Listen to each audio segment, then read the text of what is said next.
Bonjour, bienvenue sur le blog de Vivre Cru.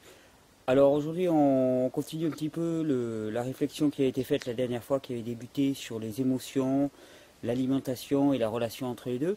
Alors je ne sais pas si vous vous souvenez, on a été resté finalement au fait que les deux processus qui demandaient le plus d'énergie au corps étaient la digestion et le fait de gérer, de vivre les émotions et que finalement l'une pouvait exclure l'autre et que ça permettait de mieux comprendre ce qui se passait souvent quand on mange, quand on surmange pour ne pas sentir ses émotions. Alors j'ai eu une petite hésitation là parce que j'ai parlé de gérer les émotions, donc j'ai été pris la main dans le sac.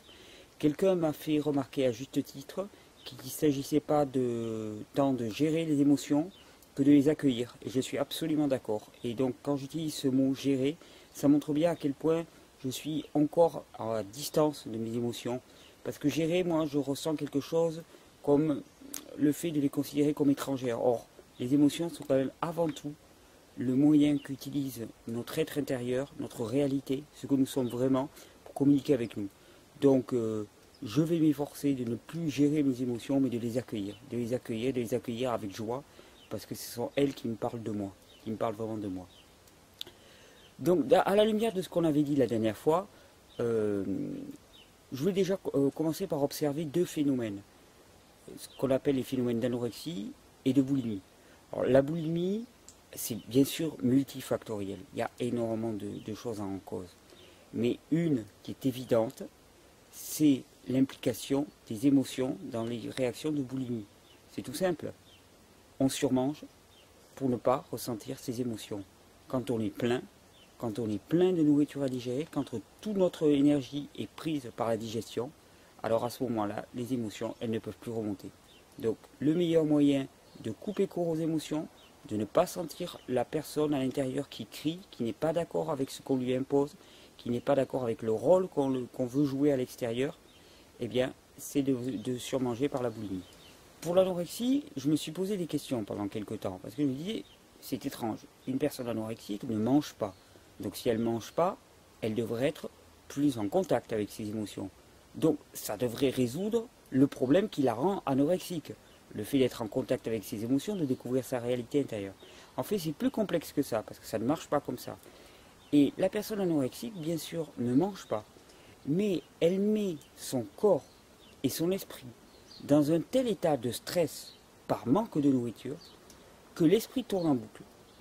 Or, l'esprit peut consommer énormément d'énergie et donc draine à lui toute l'énergie et il n'y a pas d'énergie non plus pour s'occuper des émotions, pour accueillir les émotions. Donc, que ce soit dans l'anorexie ou dans la boulimie, ce sont deux tentatives par la contrainte du corps, soit en surmangeant, soit en sous-mangeant.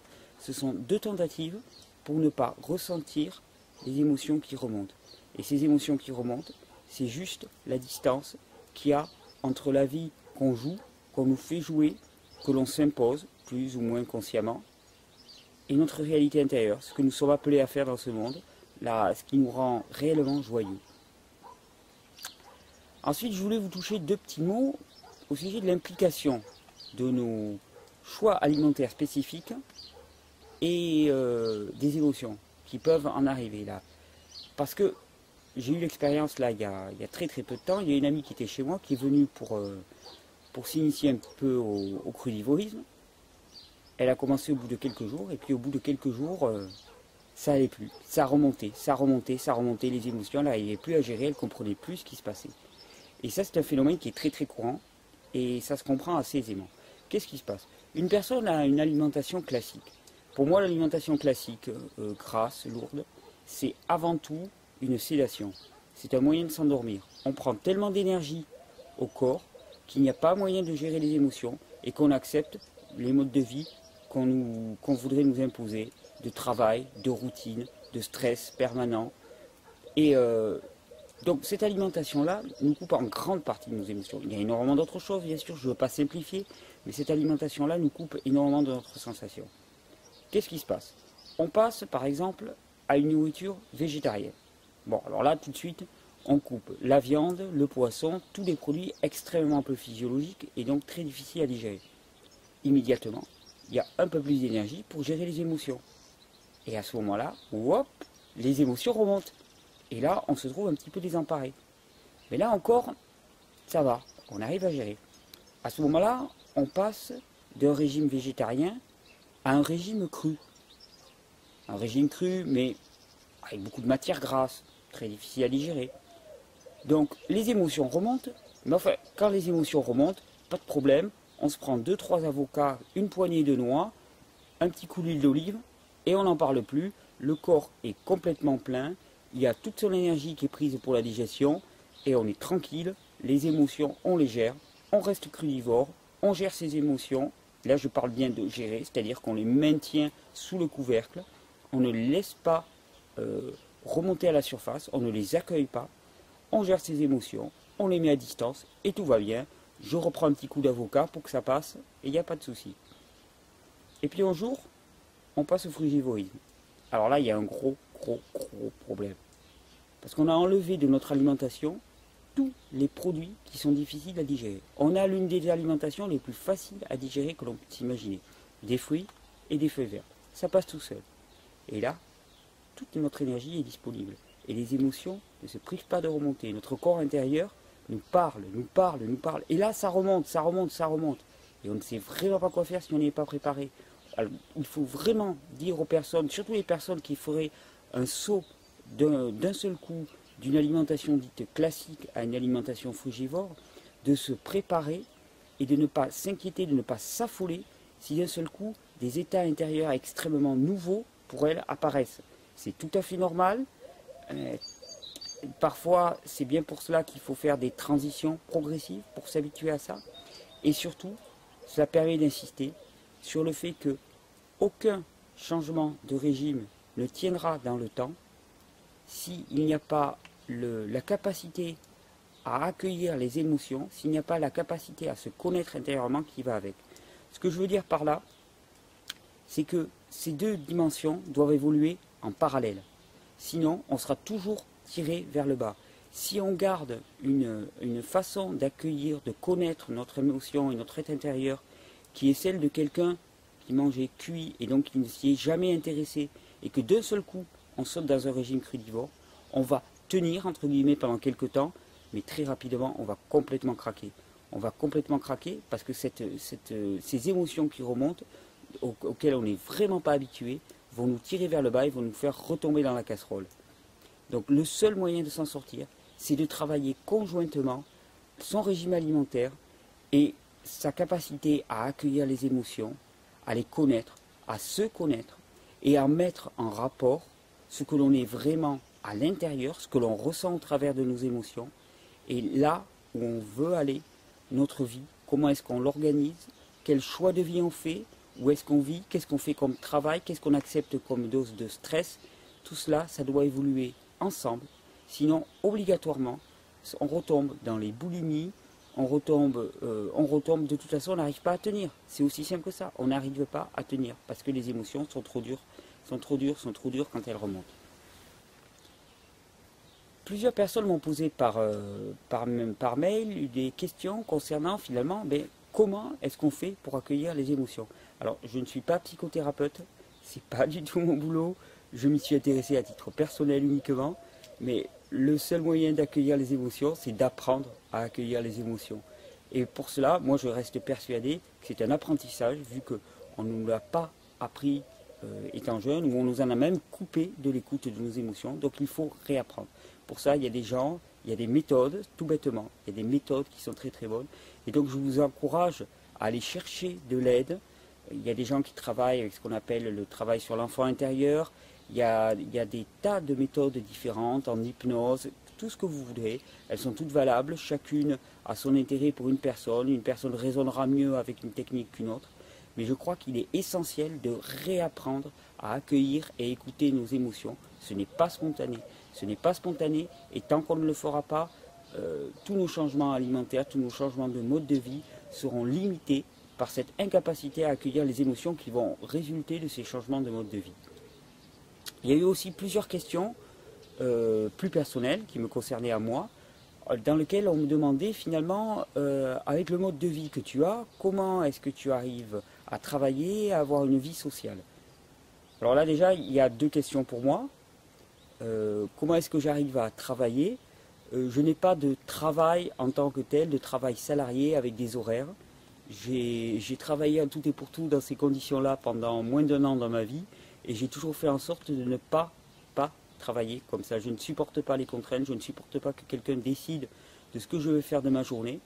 Et donc je passe beaucoup de temps à créer des activités moi-même. J'en ai créé de multiples. Ce n'est pas le lieu de les raconter. Mais la confiance en moi, la connexion avec mon être intérieur m'a chaque fois appris à aller vers les activités qui me correspondaient vraiment. Et quand on est dans une activité qui nous correspond vraiment, on est brillant, on est rayonnant et on est couronné de succès. Je peux le dire, couronné de succès parce que ça fonctionne bien, on est heureux, parce que les autres en face de nous sont heureux de notre activité, et même couronné de succès sur le plan strictement financier. Je passe beaucoup de temps bien sûr actuellement pour le soutien par internet, par le travail sur ce site, ce qui fait qu'actuellement, quand je suis en France, je dispose des minima sociaux et ça me suffit largement. Mais j'ai eu aussi énormément d'activités et ça ne m'a jamais posé de problème d'être crudivore parce que je choisissais moi-même mon activité, je n'étais pas dépendant de quelqu'un. Pour quelqu'un qui travaille dans des emplois salariés et qui s'y trouve très très bien, je suis persuadé qu'il y a des moyens de s'organiser, mais ce n'est pas moi qui pourrais vous le raconter, donc je vous fais confiance dans les commentaires pour partager vos trucs et astuces, mais ce n'est pas moi qui pourrais vous le raconter, je ne connais pas ce monde-là, pas du tout. Ensuite, concernant la vie sociale et les amis, alors là la question est plus complexe. J'ai énormément d'amis, il y a énormément de monde qui passe chez moi, ça n'arrête pas, ça ne désemplit pas, mais pour moi mes amis sont de vrais amis. Certains sont crudivores, une grande partie on va dire sont crudivores, mais tous ne le sont pas. Simplement, ce sont des vrais amis.